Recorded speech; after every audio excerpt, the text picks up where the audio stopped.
Turner, not surprisingly, painted one of the earliest pictures of London's fog in the 1835 painting The Thames Above Waterloo Bridge.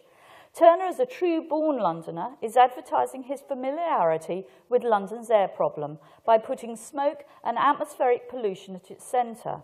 And as you can see in here, the bridge is the central element, which is a theme that's later taken up by Monet. And it's partly obscured by the steam and smoke which rises from both sides of the river.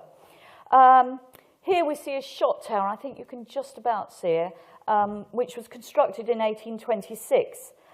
Do you know what shot towers are? They produce shot for guns, ammunition, and they were very smoky, one of the more smoky industries.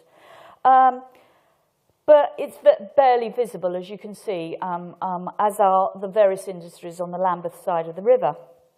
On this side, there's a steamship about to dock or preparing to leave.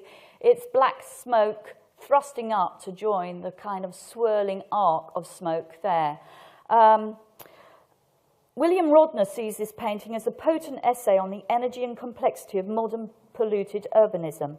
Smoke, I think, here represents a flourishing economy which brings employment and food on tables, but also the dirt and pollution associated with its fumes.